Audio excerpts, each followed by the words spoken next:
वो समस्याएं चल रही है और नई नई समस्या आ गई, बीमारियां नई नई आ जाती है। अच्छे खाते पीते व्यवस्थित लोगों को तरुण आयु में रोग हो जाता है, हार्ट अटैक हो जाता है। यानी मेडिकल नॉलेज बढ़ गया, स्वास्थ्य नीचे गया, परिश्रम की आदत छूट गई, श्रम का मूल्य कम हो गया।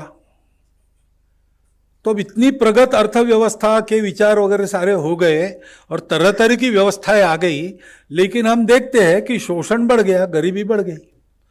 अमीर और गरीब इनकी जो गैप है वो दिन ब दिन अधिक बड़ी होती है। प्रयोग सारे हुए और सब विचारों के हुए। पहले जब आदमी सुस्थिर हो गया, कबीले गांव में परिवर्तित हो गए, एक जगह रहने लगे, तब से और कोई चाहिए बिना किसी शास्ता के ठीक चलेगा नहीं, इसलिए राजा आया, राजा ठीक करेगा। कुछ दिन तो ठीक रहा, फिर राजा भी जुल्मी बन गया। तो फिर उसकी प्रतिक्रिया में कुछ साक्षात्कारी पुरुष संत महात्मा निकले, उन्होंने कहा भाई असली राजा तो भगवान है, किंग ऑफ द किंग्स है वो, उसकी मानो। इस राजा की क्या मानना? जो राजा उस राजा की मानेगा, उसके नियमों के अनुसार चलेगा, उसी की मानना है, वही सही राजा है। तो अपने अपने पंथ संप्रदाय देवी देवताओं के आधार पर कुछ नैतिक इस प्रकार के राज्य जिन पर अंकुश था रिलीजन का, ऐसे भी चले, कुछ दिन ठीक चला। लेकिन बाद में वो भी,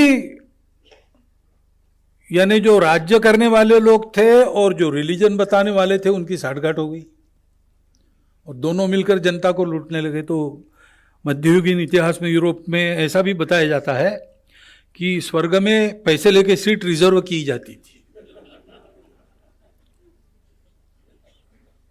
अब ये होने लगा तो जनता परेशान हो गई, जाए तो जाए कहां? तो विज्ञान आ गया। तो विज्ञान के बारे में फिर वैज्ञानिकों ने कहा कि ये सब अंधश्रद्धा की बातें छोड़ दो, भगवान है तो मेरे टेस्ट ट्यूब में आना चाहिए, तभी मानूंगा, नहीं तो नहीं मानेंगे।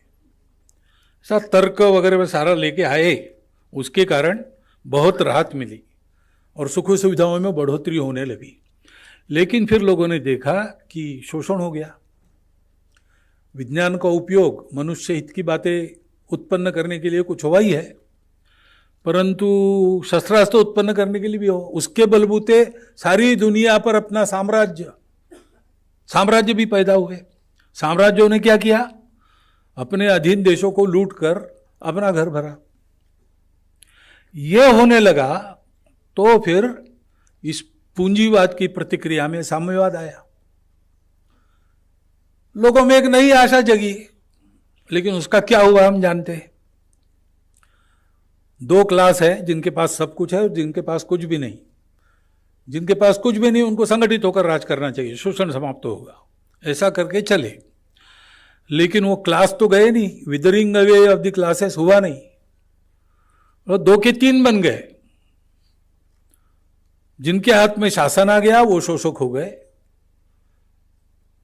सारा सामान्य समाज शोषित हो गया। और इनकी मदद करने वाले, शोषकों की मदद करने वाले प्रशासक, साइंटिस्ट वगैरह ऐसे लोगों का एक न्यू क्लास बन गया। मेलोन जिलास नाम के और एक कम्युनिस्ट कार्यकर्ता थे, उन्होंने पुस्तक लिखी है।